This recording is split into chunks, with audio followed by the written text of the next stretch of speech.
ஒன்றிய நிதியமைச்சரான நிர்மலா சீதாராமன் தாக்கல் பண்ணப்பட்ட இந்த பட்ஜெட்டுக்கு பதிலடி கொடுத்த ராகுல் காந்தி அவர்கள் பாஜகவை அந்த சக்கர வியூகத்தை வச்சு அம்பலப்படுத்தி இருந்தார். தொடர்ச்சியாக ராகுல் காந்தி சென்ற நாடாளுமன்ற கூட்டத்தொடரிலையும் இப்படி தான் நம்மளை ஆஃப் பண்ணார், இந்த நாடாளுமன்ற கூட்டத்தொடரிலையும் நம்மளை ஆஃப் பண்ணிட்டாரு. எனவே ராகுல் காந்தி அவர்களை இனிமேல் பேச விடாமல் செய்யணும், அவரை அவமானப்படுத்துங்கன்னு சொல்லி பாஜக ஏவி விட்டதன் பேரில் தான் அனுராக் தாக்கூர் நேற்றைக்கு நாடாளுமன்றத்தில் பேசும்போது only for brother in law commission के लिए काम करने वाली पार्टी अदर बैकवर्ड कास्ट की बात करती है तो आर्मी को भी पंखे के साथ लटकर आत्महत्या कर लेनी चाहिए. பலருமே சாதிவாரி கணக்கெடுப்பை பற்றி பேசுகிறாங்க, ஓபிசி பற்றி பேசுகிறாங்க. ஆனால் தன்னுடைய சாதி என்ன என்று தெரியாதவர்கள்லாம் சாதிவாரி கணக்கெடுப்பை நடத்த சொல்கிறாங்க அப்படின்னு சொல்லி ராகுல் காந்தியை பர்சனல் அட்டாக் பண்ணார். இதை பார்த்த உடனே ஒட்டுமொத்த இந்தியா கூட்டணி எம்பிகளுக்குமே நடு அவைக்கு வந்து சபாநாயகருக்கு எதிராக அனுராக் தாக்கூர் பேச்சை நீக்குங்க, அனுராக் தாக்கூர் எதிர்க்கட்சி தலைவரிடம் மன்னிப்பு கேட்க வேண்டும் என்ற குரல்களை எழுப்பினாங்க. இப்படிப்பட்ட சம்பவம் நடக்கும்போது சபாநாயகராக அங்கே ஓம் பிர்லா இல்லை, பாஜகவுடைய எம்பியாக இருந்த ஜெகதம்பிகா பால் அப்படின்றவர் தான் அப்போது சபாநாயகராக இருந்தார். இந்த சபாநாயகர்கிட்ட ராகுல் காந்தி அவர்கள் நான் பேசணும், எனக்கு வாய்ப்பு கொடுங்கன்னு சொல்லி கேட்டும் கூட வாய்ப்பு கொடுக்காம இருந்தார். ஒரு கட்டத்தில் போராட்டம் அதிகமாக வேற வழி இல்லாமல் ராகுல் காந்தி கிட்ட மைக்கு கொடுத்தாரு இந்த சபாநாயகர். உடனே பாஜக எதிர்பார்த்தது என்ன அப்படின்னா, ராகுல் காந்தி மைக்கை பிடிச்சு பேசும்போது உணர்ச்சி வசப்பட்டு எதையாவது பேசுவார், அதை வச்சே ராகுல் காந்தியை கார்னர் பண்ணலாம் அப்படின்னு சொல்லி ரொம்பவுமே எதிர்பார்த்து காத்திருந்தாங்க. ஆனால் ராகுல் காந்தி ரொம்பவுமே முதிர்ச்சியாக மிக தெளிவாக பாஜக போட்ட அந்த பால சிக்ஸர் அடிச்சிருக்கிறாரு.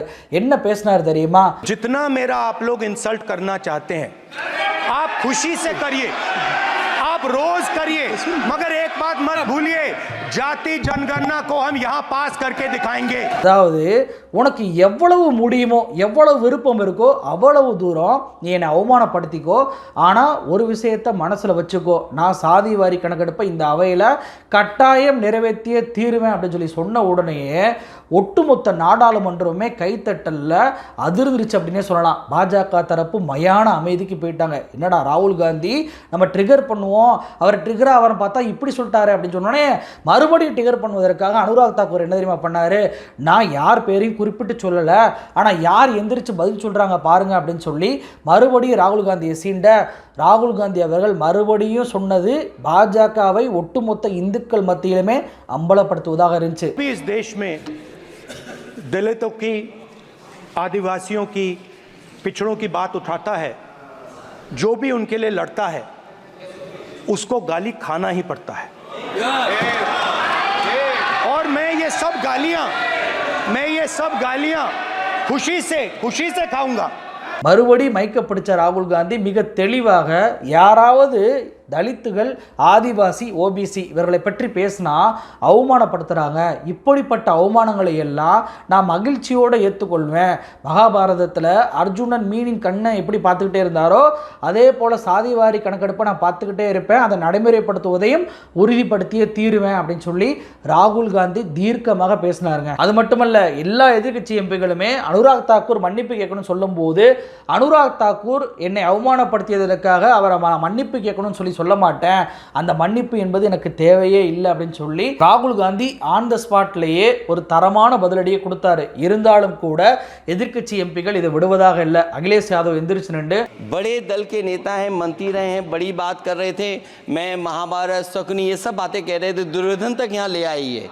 मैं केवल सभापति महोदय इनसे ये पूछना चाहता हूँ, ஒருத்தரை பார்த்து நீ என்ன சாதின்னு சொல்லி எப்படி நீங்க கேட்கலாம் அப்படின்னு சொல்லி அனுராக் தாக்கூரை புரிஞ்சு தள்ளிட்டாரு. ஒட்டுமொத்தமாக அனுராக் தாக்கூருடைய உரையை அவை குறிப்பிலிருந்து நீக்கணும்னு சொல்லி எதிர்க்கட்சிகள் போராடியதுனால நான் அவை குறிப்பை போய் பார்க்குறேன், அதில் வந்து மோசமான வார்த்தைகள் இருந்தால் கண்டிப்பாக அவை குறிப்பிலிருந்து அதை நீக்குவேன்னு சொல்லி பாஜகவுடைய எம்பியாக இருந்த சபாநாயகராக அப்போது பணியாற்றிய ஜெகதாம்பிகா பால் சொன்ன உடனே பார்த்தீங்கன்னா எங்க இருந்தாருன்னே தெரியல, ஓம் பிர்லா பதறி அடிச்சுக்கிட்டு அவைக்கு வருவதை நம்மளால பார்க்க முடிஞ்சு. சரி, ஏன் ராகுல் காந்தியுடைய சாதி பற்றி இப்ப பாஜக பேசணும்? உண்மையிலேயே ராகுல் காந்தி என்ன சாதி அப்படின்றது அவங்களுக்கு தெரியாதான்னு சொல்லி கேட்டா, ராகுல் காந்தி என்ன சமூகத்தை சார்ந்தவர் என்பது பாஜகவிற்கு நன்றாக தெரியும்.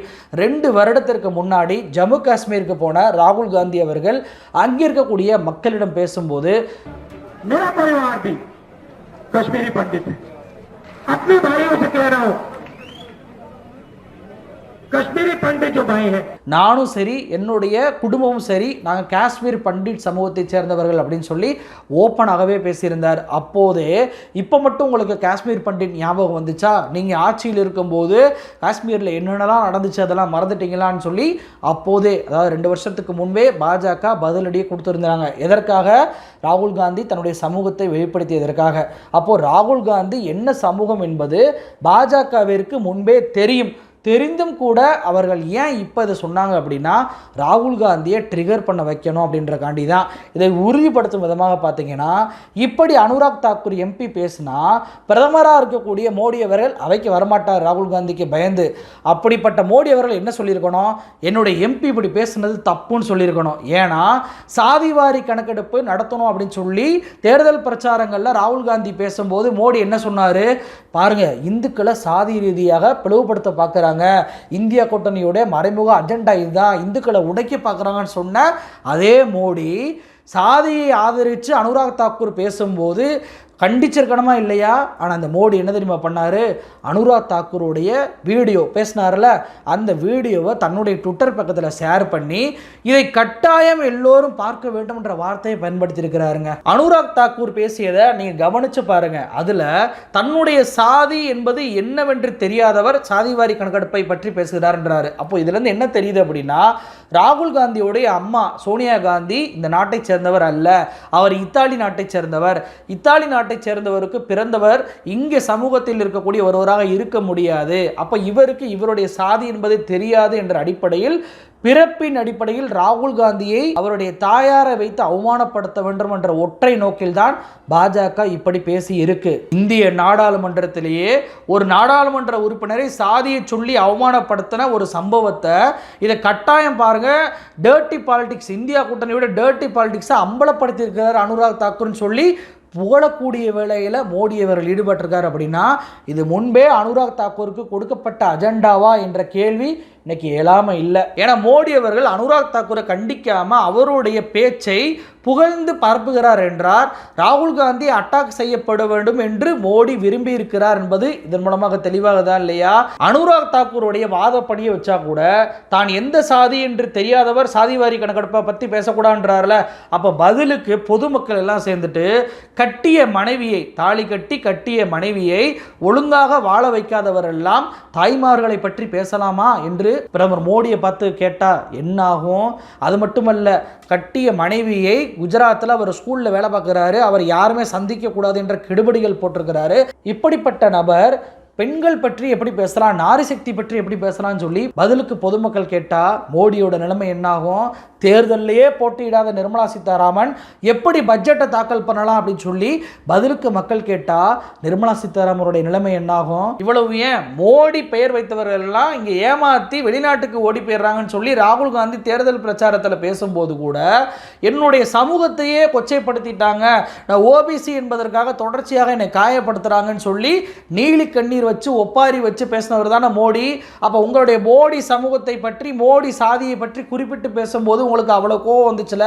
இன்னைக்கு ராகுல் காந்தி அவருடைய சாதி என்ன அப்படின்னு சொல்லி கேட்டால் அவருடைய பிறப்பை அவமானப்படுத்தும் விதமாக நீங்கள் பேசுகிறீங்களே, ராகுல் காந்திக்கு கோவம் வரதானே செய்யும். அப்போ உங்களுக்கு ஒரு நீதி, ராகுல் காந்திக்கு ஒரு நீதியா? ஆனால் அப்படி பேசிய ராகுல் காந்தியை நீங்கள் என்ன பண்ணீங்க? இந்தியா முழுவதும் அவர் மீது வழக்கு போட வச்சு அவருடைய எம்பி பதவியை பறிக்க வச்சு அவருடைய வீட்டை பிடுங்கி பல்வேறு குடைச்சல்களை அவருக்கு கொடுத்தீங்க.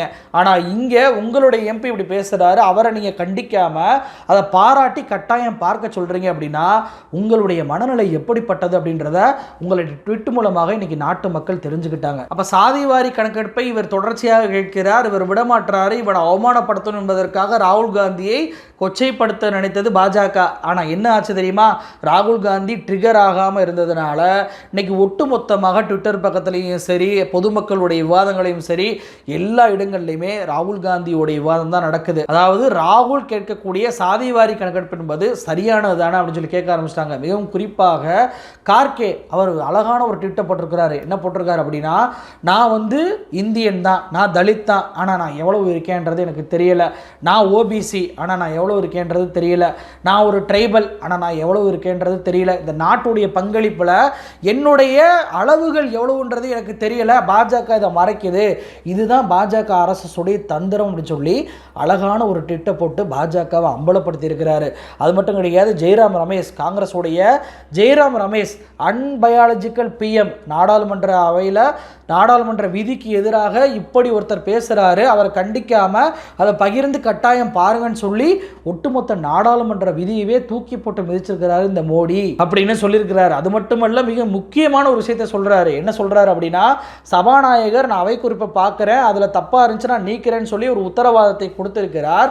ஆனால் அந்த சன்சத் டிவி, நாடாளுமன்ற அவையில் என்ன நடக்குதுன்னு சொல்லி போடுவாங்கல்ல, இந்த சன்சத் டிவி லைவ்ல வந்து தடுக்க முடியாது, ஓகே, ஆனால் லைவ்ல போனதை தனியாக இந்த அனுராக் தாக்கூரை மட்டும் கட் பண்ணி அதை முழுமையாக எடிட்டே பண்ணாமல் அனுராக் தாக்கூர் என்ன பேசினாரோ அதை அப்படியே 46 நிமிஷத்தையுமே யூடியூப்ல பதிவேற்றுக்கிறாங்க. அதை தான் மோடி அவர்கள் பகிர்ந்திருக்கிறாரு. எப்படி செயின் கனெக்ட் ஆகுது பாருங்க.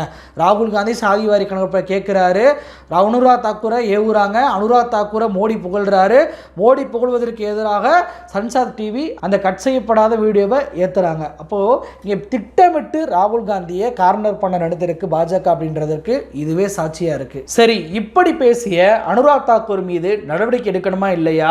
ஆனால் நடவடிக்கை எடுக்க வேண்டிய இடத்தில் இருக்கக்கூடிய ஓம் பிர்லா என்ன தெரியுமா சொல்கிறாரு, இந்த எதிர்க்கட்சிகளுக்கு இதே வேலையாக போச்சு, நாடாளுமன்றத்தை திட்டமிட்டு முடக்கணும் அப்படின்றக்காண்டியே இப்படி நடு அவையில் வந்து போராட்டம் பண்ணிக்கிட்டு இருக்காங்கன்னு சொல்லி பகீர் கருத்தை தெரிவிச்சிருக்கிறாரு. இன்னொரு பக்கம் நாடாளுமன்றத்துடைய விவகாரத்துறை அமைச்சராக கூடிய கிரண் ரிஜிஜு ஒரு படி மேலே போய் அவர் பாஜகவை அம்பலப்படுத்துவதாக இருக்கு. ஏன்னா அனுராக் தாக்கூர் என்ன தெரியுமா சொன்னார், நான் யாரையும் குறிப்பிட்டு பேசலை, ஆனால் வந்து யார் எந்திரிச்சு பதில் சொல்கிறாங்கன்னு சொன்னார்ல, ஆனால் கிரண் ரிஜிஜு என்ன தெரியுமா சொல்கிறாரு, நாடாளுமன்ற விவகாரத்துறை அமைச்சராக இருந்து கொண்டு ராகுல் காந்தி எப்போ பாரு சாதி சாதி சாதின்னு பேசுகிறாரு, ஆனால் அவருடைய சாதியை கேட்டால் மட்டும் இப்படியான பிரச்சனைகளை பண்ணுறாங்க அப்படின்னு சொல்லி வெளிப்படையாக ராகுல் காந்தியை தான் நாங்கள் குறிவைத்தோம் அப்படின்றத அவரே போட்டு உடச்சிட்டாரு. அப்போ இங்கே நடவடிக்கை எடுக்க வேண்டிய நாடாளுமன்ற விவகாரத்துறை அமைச்சராக இருக்கட்டும், அதே போல் சபாநாயகராக இருக்கட்டும், ரெண்டு பேருமே நடவடிக்கை எடுக்காமல் அனுராக் தாக்கூரை காப்பாற்றக்கூடிய வேலையில் ஈடுபடுறாங்க. அப்போ மோடியும் கண்டிக்கலை, சபாநாயகரும் கண்டிக்கலை, நாடாளுமன்ற விவகாரத்துறை அமைச்சரும் கண்டிக்கவே இல்லை. இப்படி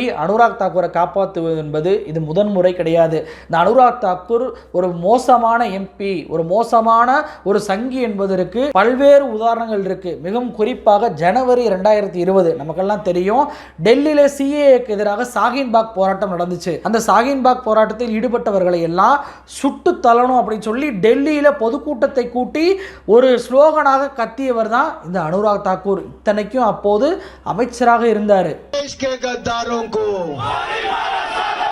देश के गद्दारों को देश के गद्दारों को देश के गद्दारों को गोली मारो सालों को.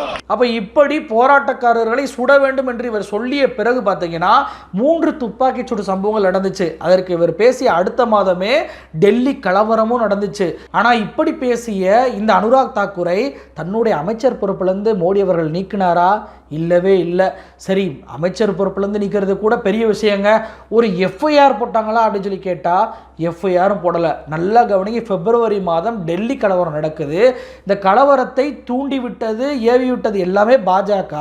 ஆனால் இந்த கலவரத்தை தூண்டிவிட்டதாக சொல்லி ஏஎன்யூ மாணவரான உமர் காலிதை ஊப்பா சட்டத்தில் கைது பண்ணது டெல்லி போலீஸ். இன்று வரைக்கும் அவருக்கு உச்சநீதிமன்றம் போயும் கூட ஜாமீன் என்பது கொடுக்கப்படவே இல்லை. மோடி அவர்கள் குஜராத்தில் முதலமைச்சராக இருக்கும் போது அவர் சட்டத்துறை செயலாளராக இருந்த பீலா திரிவேதி கிட்ட தான் அந்த வழக்கு என்பது போகப்பட்டுச்சு. பீலா திரிவேதி அந்த வழக்கை விசாரிக்காமையே தன்னுடைய மனுவை தானே வாபஸ் வாங்கி செல்லும் அளவிற்கு அந்த மனு மீதான எந்த விசாரணையுமே செய்யாம இழுத்தடிச்சவர் தான். அப்படிப்பட்ட உமர் காலித் மீது ஊப்பா வழக்கு போட்ட இதே டெல்லி போலீஸ் இப்படி வெளிப்படையாக இவர் பேசியதற்கான ஆதாரம் இருந்தும் கூட எஃப்ஐஆர் கூட போடல. இதனை எதிர்த்து மார்க்சிஸ்ட் கம்யூனிஸ்ட் கட்சியை சேர்ந்த பிருந்தா காரத் கோர்ட்டுக்கு போறாரு. கோர்ட்லயும் நீதி கிடைக்கல. அதன் பின்பு ஹைகோர்ட் போறாரு. ஹைகோர்ட்லயும் நீதி கிடைக்கல. உச்சநீதிமன்றம் போறாரு. உச்சநீதிமன்றத்தில் KM ஜோசப் ஓய்வு பெற்றார்ல, அருமையான நீதிபதி KM ஜோசப்பும் நாகரத்னா நீதிபதியும் இதை விசாரிச்சு டெல்லி போலீஸ்க்கு நோட்டீஸ் அனுப்புறாங்க. அந்த நோட்டீஸ்க்கு பதில ஒரு முறை அல்ல, 2 முறை அல்ல, 3 முறை கோர்ட்ல வாய்தா வாங்கி பதில் முறையே தாக்கல் பண்ணாமையே இழுத்தடிச்சாங்க டெல்லி போலீஸ். இன்று வரைக்கும் 2020 அனுராக் தாக்கூர் பேசியதற்கு இன்று வரைக்கும் அவர் மீது எஃப்ஐஆர் என்பது போடப்படவே இல்லை. அப்போ உச்சநீதிமன்றம் வரைக்கும் போய் கூட டெல்லி போலீஸை கைக்குள்ள வச்சு அனுராக் தாக்கூரை காப்பாற்றக்கூடிய வேலையில் ஈடுபட்டவர் தான் இந்த மோடி. அப்போ ஒட்டுமொத்தமாக பாஜக இது ஸ்கிரிப்டாவே ரெடி பண்ணி ராகுல் காந்தியை அவமானப்படுத்தி கூனி குறுக வைக்க வேண்டும், அவருடைய பிறப்பை அசிங்கப்படுத்த வேண்டும் என்ற நோக்கில் செயல்பட்டதை ராகுல் காந்தி மிக பொறுமையாக ஹேண்டில் பண்ணி இன்னைக்கு மீண்டும் அதே மக்களிடம் பாஜகவை அம்பலப்படுத்திட்டு போயிருக்கார் அப்படின்றதான் இன்னைக்கு கவனிக்க வேண்டிய ஒரு விஷயமா இருக்கு. இப்படிப்பட்ட ஒரு பக்குவப்பட்ட தலைவராக ராகுல் காந்தி இருப்பது உண்மையிலே பெரிய விஷயம். நம்ம கேட்கக்கூடிய நமக்கே இவ்வளவு கோபம் வருகிறது. ஆனால் அந்த சமயத்தில் கோபப்படாமல் ஆத்திரப்படாமல் பாஜகவுடைய தந்திர புத்தியை தெரிந்து கொண்டு அந்த டாப்பிக்கை வச்சே பாஜகவை மக்கள் மன்றத்தில் அம்பலப்படுத்திருக்கிறார் அப்படின்னா ராகுல் காந்தி எப்படிப்பட்ட தலைவராக இருப்பார் அப்படின்றத நம்ம இதன் மூலமாகவே தெரிஞ்சுக்கிற முடியுது. அப்ப ராகுல் காந்தி அவர்களை அம்பலப்படுத்துவதாக இருந்தால் அவருடைய செயல்பாடுகள் மூலமாகவோ அவர் கொள்கை மூலமாகவோ அல்லது அவருடைய அரசியல் செயல்பாடு மூலமாகவோ பாஜக அம்பலப்படுத்த வேண்டுமே தவிர இப்படி சாதியெல்லாம் தூக்கிட்டு வந்து அவரை கொச்சைப்படுத்தணும்னு நினைச்சீங்கன்னா அது ஒருபோதும் நடக்காது அப்படின்றதான் இந்த சம்பவத்தின் மூலமாக நம்மளால தெரிஞ்சுக்கிற முடியுது. நன்றி.